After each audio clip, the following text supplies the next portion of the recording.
Ya, John Herman sudah diperkenalkan tadi, sudah konferensi pers, ya, tayangan YouTube-nya sekitar 50 menit lebih. Nah, dari 50 menit itu gue coba rangkum. Nah, ini udah gue catat ya, kira-kira apa aja sih yang dipaparkan sama John Herman di situ, ada visi misi. Ya, ini akan agak panjang, tapi ya nggak apa-apa, coba dengerin aja. Daripada nyimak 51 menit, mendingan nonton ini. Langsung gue mulai dari visi misi utama, yaitu menuju Piala Dunia 2030. Target besarnya adalah membawa Indonesia ke panggung dunia, khususnya kualifikasi Piala Dunia 2030. Baginya, tekanan dari fans bukan beban, melainkan keistimewaan. Itu bisa menjadi motivasi tersendiri buat John Hetman dan timnya. John Hetman sangat optimis sekali dengan kapasitas pemain Indonesia saat ini. Itu bisalah ada harapan untuk masuk ke Piala Dunia 2030. Yang kedua, strategi dan filosofi kekuatan keberagaman.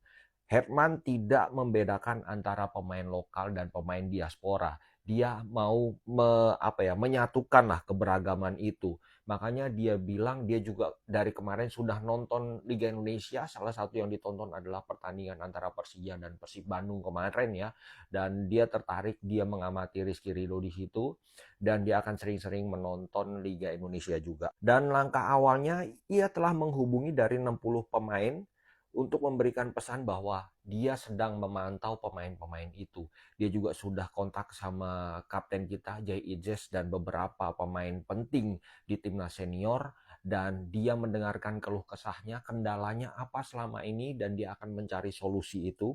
Terus metode kerjanya 3 tahap awal yang akan ia lakukan adalah mendengar, mengerti, dan melakukan aksi nyata. Dia akan banyak ngobrol sama orang-orang terkait tentang bagaimana sepak bola kita. Dia akan banyak mendengarkan, kemudian menerima masukan, menyeleksi. Dia bilang mempersempit kebisingan itu, kemudian dialah yang mengambil keputusan. Dia harus apa dan mulai bekerja, kira-kira begitu. Yang berikutnya, integrasi tim senior dan usia muda.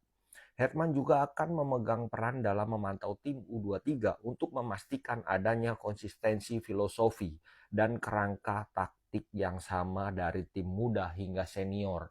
Jadi semua berkesinambungan ya. Turnamen regional seperti AFF akan dimanfaatkan untuk memainkan pemain-pemain yang tidak punya kesempatan main di FIFA Series.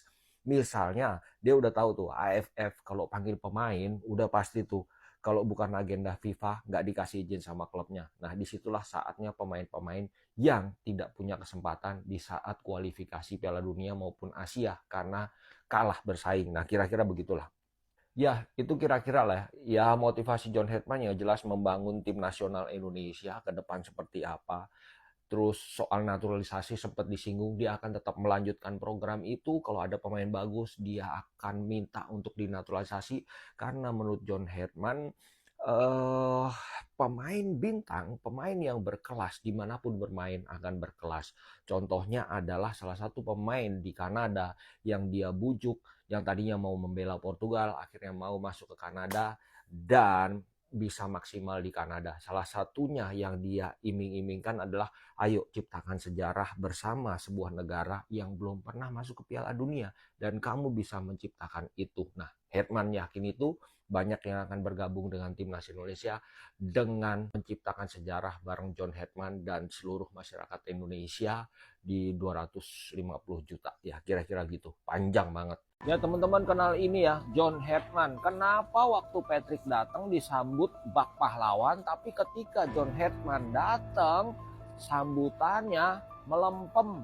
Jadi waktu itu sebetulnya sambutan pelatih bola atau settingan politik dalam sepak bola. Ya, John Hetman datang ke Indonesia tanpa sambutan yang berlebihan, padahal jejaknya jelas.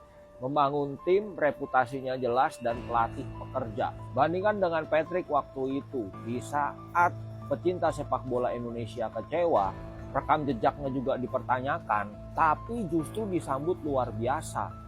Ada kerumunan, ada sorotan kamera, media massa meliput di mana-mana, beritanya tersebar, seolah-olah harapan baru datang. Pertanyaannya sederhana, tapi ini harus ditanyakan. Jadi sebetulnya siapa yang menyambut waktu itu? Apakah itu fans murni atau orang-orang yang dikumpulkan untuk menciptakan euforia? Diciptakan euforia seolah-olah masyarakat Indonesia antusias untuk menutup prestasi pelatih yang lama. Justru sekarang John Hetman yang datang membawa harapan baru untuk tim nasional Indonesia. Kenapa malah sepi? Karena kalau dipikir secara logika, fans timnas jauh lebih senang John Hetman datang dibanding dengan ketika Patrick datang. Tapi justru malah sepi. Ini kenapa? Gimana menurut teman-teman?